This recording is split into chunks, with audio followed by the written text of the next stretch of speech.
So to me, this is the easiest way to go faster in stock class racing. So I've been using this guy, the RC Discharger, basically regenerative discharger, for the last few months. I do have a video, I'll link in the description below, where I did the initial review of this, where I tried it out, kind of showed you how to use it, and just want to do a little follow-up video talking about this after I've had it for a few months and been using it on the racetrack with both 2S and 4S batteries. So that does come in multiple versions, 2S and a 4S version. I think they're also working on a 6S, and does support basically all the main chargers, iDischarger, that kind of thing that most people are using for serious stock car racing. So I've been doing RC for about 10 years. Started out racing pretty much 99% of the time. Last few years a little bit less racing, but I still hit the track here and there. And to be quite frank, at least within stock class racing, the thing that always has helped me improve my lap times basically overnight is to have basically a faster system. So whether it's motor, ESC, or battery or whatever, that's always just helped me drop a few tenths off my lap times.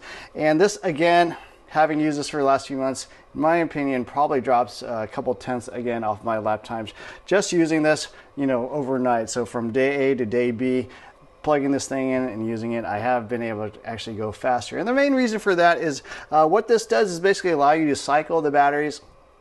And it is regenerative, so when you cycle the batteries, you're basically discharging at high amperage, 30, 40 amps, something like that. It goes into this battery, and then right after you discharge it, you charge it at that similar amps, 30, 40 amps, whatever you want to do, and it goes back into the battery off of this pack that's already in the charger. So you're not really using much electricity when you're cycling the battery. Whatever you're dropping into the battery, you're again using out of the box from that, putting it into the battery. I even have this actually hooked up to this little backup battery system I have here running off AC. This thing outputs 1200 watts, so plenty of juice for this guy. And the cool thing is, if you're out in the field, maybe you're at a racetrack where you don't have a plug or outlet near where you're racing. Maybe you're doing 4S 8 scale outdoor racing, and then there's no outlets near where you are. You could use one of these to charge your battery. So I have been trying this on both 2S and 4S, and it's pretty impressive that you're able to do that. So right now I've got it running just at like 6 amps or so, nothing too crazy, but I just kind of want to show you that is another option and one cool thing about this. So one thing I didn't realize with RC dischargers, they also make cables as well. So they do have these really nice 10 gauge cables, probably the nicest ones you can get out there because they are super thick gauge, 10 gauge each. They're suitable for 4S, 2S, whatever you want. Nice braided lines and stuff like that. So they do recommend to use these cables.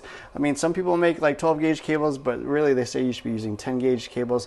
They also make probably the nicest temp sensor as well. So obviously when you're charging and discharging at pretty high amps, you want to make sure you're not over temping the battery, getting unsafe or anything like that. So they make basically this, touch temp sensor rather than an infrared sensor. So most sensors you kind of aim at the battery, try to get a reading off of that, but this is basically something that you actually just rubber band it to the battery. So while you're charging, if you accidentally go over temp for some reason, maybe you've got some issue with your battery, it'll shut off, and that way you'll be safe. And obviously you want to charge in a lipo safe bag and stuff like that. So that way you don't have to leave this outside. You can have it all wrapped in a lipo bag, that kind of thing. So yeah, overall this thing has been very impressive. I mean, they sent this to me for review, but honestly, I'm seriously thinking about buying another single channel charger and single channel basically discharger for 2S. That way it's a little bit lighter. This is more the 4S style system, but for indoor 2S racing, probably don't need quite a serious little system there. So yeah, definitely, I'm seriously thinking about just buying one as well. So even though I have one, I like it so much, it made such a difference in racing that I do think it's actually worth picking another one of these up. So yeah, if you're looking to basically go faster easily overnight without really any other change, and